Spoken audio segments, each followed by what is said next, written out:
Hello, everyone. Welcome to All Things ATLA podcast. I think last time I had said All Things ATLA, but I just don't like the way that sounds. I think it sounds awkward, so All Things ATLA from now on.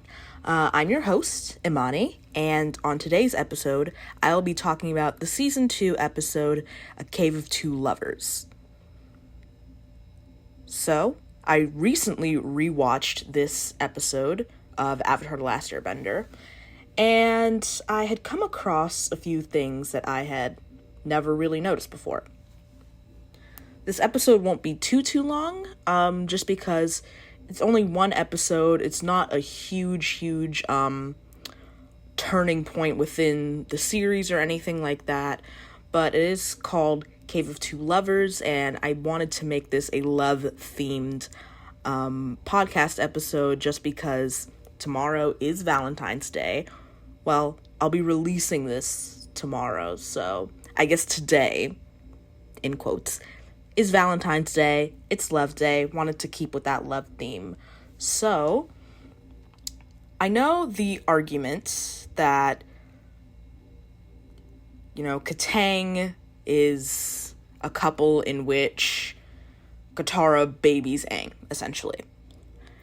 And while I think that is true to an extent, a lot of people find that coupling weird because of the way Katara treats Aang. However, I will say this. Katara treats everyone like a child. And I think that just goes back to her trauma of losing her mother at such a young age that she basically had to step up in her family and be a mother to Sokka, even though Sokka is older than her. Sokka still has that childlike innocence about him, and I think that forced Katara to just grow up so fast that in turn she fortunately and unfortunately treats everyone in Team Avatar like their children, which, technically they are all kids.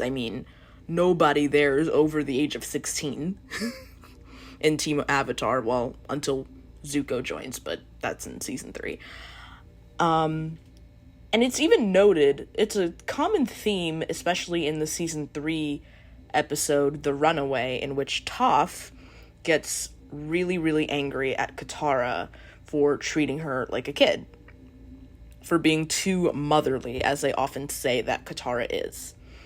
And that was a huge turning point, especially in Katara and Toph's relationship, because, first of all, we see that, hey, there's past trauma here from Katara losing her mother, and although it seems like she says it every episode, almost every episode, I think it's most prevalent. Well, yeah, very prevalent in that episode in particular. Now, going back to the Cave of Two Lovers, yes, Katara does take care of Aang in a lot of ways. However, I actually do think that there are some very subtle moments where Katara actually does like Aang in the romantic sense. In the part of the episode where they're talking about the legend between Oma and Shu, Katara, at the very end of that scene, suggests that her and Aang kiss because, well, they're running out of light and they're about to be in the dark in a cave, possibly trapped forever if they don't think of something fast enough. And so I think that, to me, was like, wait, hang on a second now. Katara just might like Aang. And I only say that because it's like, if she didn't like Aang, why else would she have even suggested that? So that, to me, rang one bell in my brain. And right after, it was either right before or right after, I can't remember off the top of my head, but right around the time when they do finally kiss and then the cave lights up, Katara actually blushes at one point. So I think that sent another signal to me that, hey, wait, I think she actually does have feelings for Aang, but those feelings manifest in the I want to take care of this person. And I think in Katara's case, because of her personality and her past trauma, I think that comes across as being motherly or maternal. So I think that's why a lot of people think that Katang as a couple is just so off-putting to them, because it's like a mother and son relationship. That's so weird. But I don't really think it's as weird as people say when you look at it from this lens. Now, at the end of the episode, when the group, and I forgot their name off the top of my head, I'm so sorry, I should have written their name down for the sake of this episode, but the group goes off into the sunset and plays their song, and we see just Katara, Aang, and Sokka that are kind of just looking out into the sunset as the musicians leave them. And during that sequence, we actually see Katara blushing again. And this is towards the end of the episode, right before they go to Omashu. And that, to me, was like, okay, Katara definitely likes Aang. However, she is much, much more subtle about it than Aang is towards Katara. But, yes, so that is what I gathered from this particular episode, A Cave of Two Lovers. And I think it definitely centered around Katara and Aang's relationship, at least the very, very beginnings of their relationship. I think, and maybe I'll correct myself in a future episode if I'm wrong, but I think this is the first episode where us as the audience can really see that, like, Katara does reciprocate those feelings for Aang. Because I feel like even from the pilot episode, The Boy and the Iceberg, we can see right away that Aang is pining after Katara. It's like a love at first sight thing for him. But I don't think it was a love at first sight thing for Katara on her end. Of course, we see Aang, he likes Katara, but he can't tell her because, weirdness. But Katara, I think, is where The Cave of Two Lovers is where, at least for me, I can tell that Katara has feelings for Aang also. And I think that makes the relationship seem a little bit more reciprocal.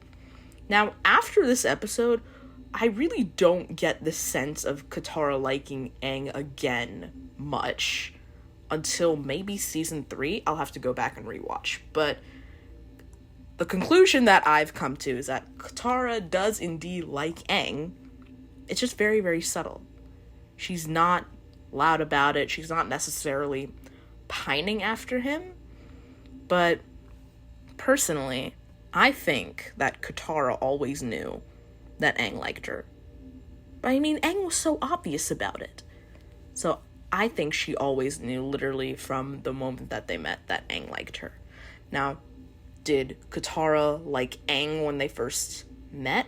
I don't necessarily think so. I think she liked him as a friend, maybe as a baby brother in the first episode, but I think those feelings eventually mutated into something more. As they got to know each other, they got closer, they became better friends, and they became each other's best friends. And I think that's what a lot of healthy relationships stem from, a healthy friendship. I mean, I personally would want to date someone that I was friends with before. I think friendship is a really, really great foundation for any sort of romantic relationship. I think two people can just, respect each other a lot more if they were friends prior, as well as, be a lot more trustworthy, trusting, a lot more honesty going on in that relationship. Which is honestly why I think, okay, hot take, please don't hate me for saying this, hot take. But this is why I'm no longer Team Zutara. I'm sorry, please don't hate me for saying that. But, okay, when I first watched this series as a child, I was Team Zutara. But it really didn't make any narrative sense as to why I was Team Zutara. I think everyone was just so in love with, like, the good girl and the bad boy getting together, or, like, the whole fire and water thing. Like, it was just, opposites attracting, and that's all that Zutara fans can see.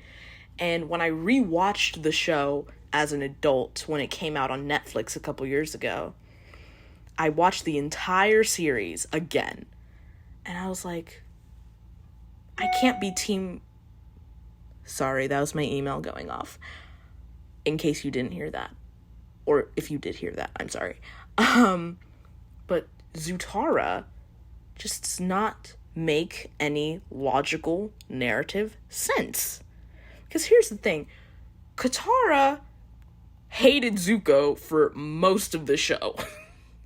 Like, genuinely hated Zuko for most of the show, and that's very, very evident, especially in season 3, when he starts to kind of join Team Avatar. She does not take to him very well. But eventually, I think, yes, it was in the Southern Raiders episode, where he helped her find her mother's killer, is when she finally forgave him for all of his wrongdoings.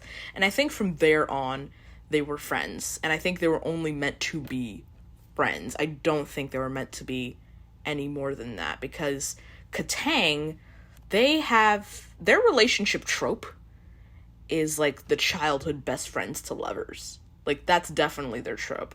And I think everyone wanted Zutara so badly because that's like the enemies to lovers trope, but I just don't think that that's what the creators were going for. And also, like, enemies to lovers, it's a good trope. Like, I like it. I mean, all these relationships have tropes, but, like... And it's also the most scandalous trope, too. It's like, oh my gosh, enemies to lovers. Whoa! But I don't think people really honor, like, the childhood best friends to lovers narrative, and I think that's what Katang was. They really were each other's best friends, and I honestly think that relationship dynamic is a lot healthier than the enemies to lovers trope. But that's just my opinion. I know that is a hot take. Please don't, crucify me in the comment section if you do, because honestly, I'm up for healthy debates. I want to see what your opinions are. But this is just what I think. This is all just an opinion-based analysis of this show, and the relationships that are built, and the friendships that are a part of this show. I think, weirdly enough, and I just had this thought pop into my mind just now as I was speaking, I really do think that friendship is one of the core themes of Avatar: The Last Airbender. Yes, there's a war going on. Yes, Fire Lord Ozai is wreaking havoc on planet Earth. But I think the theme of Avatar: The Last Airbender, at least one of the core themes, is friendship. And we get to see that from the moment that the show started to the moment that it ended. And, just so you know, I mean, the very last thing we see in Avatar: The Last Airbender is Katang finally together after all of the havoc that they had been through. I think that ending is a lot more satisfying because Katara and Aang have been through so much together that their ending where they kiss under that sunset, it's a lot more satisfying to an audience. And I think where those feelings began on Katara's side was the Cave of Two Lovers episode. And although the story of Oman Shu did not mirror the story of Katara and Aang at all, I mean, I think there are parallels between the two couples. Like, Oman Shu, there's a war going on between their two villages. Katara and Aang, they're in the middle of the 100-year war that's happening, that's existing in their reality throughout the series. So I think that's one major parallel. How do you form any sort of relationship when there's a war happening? The whole world is being traumatized, and everyone is sharing this one collective trauma, and everyone processes the trauma of war very, very differently. So in the season 3 episode, The Ember Island Players, when Aang kisses Katara, which is that's a whole other conversation, that's a whole other episode, but like, and then Katara refuses. She's like, Aang, right now I'm just a little confused, we're in the middle of a war. Katara just cannot maintain a romantic relationship at the same time that this collective trauma is happening to the whole world, including her. Because while Katara has been traumatized by the loss of her mother, she's also traumatized by her dad leaving for years on end to go fight in the war.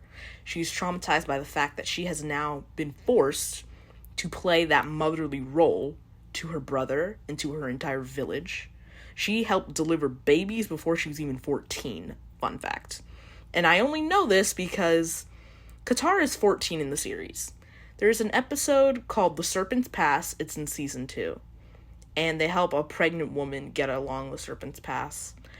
And I'm making note of this because this just gives another signal to my brain of how much Katara's had to grow up. Katara mentions to Sokka, when the woman is giving birth, she tells Sokka, I've helped Gran deliver babies before. Mind you, Katara was 14. 14-year-olds should not be delivering babies. But I think that's just yet another testament to how much Katara has had to grow up, and how quickly she's been forced to grow up. Unfortunately, she is a parentified child, which sucks for a lot of children who feel that way, especially firstborn daughters. And although Katara is not a firstborn daughter, she's the only daughter in her family. So instinctually and circumstantially, she has had to step up and be the mother figure to her brother and her entire village, which is really, really unfortunate. But I think that's where a lot of her trauma stems from, and that is where her maternal, motherly personality comes from.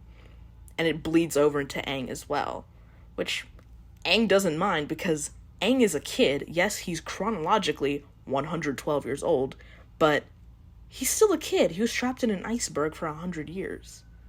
So physically, mentally, he's still 12.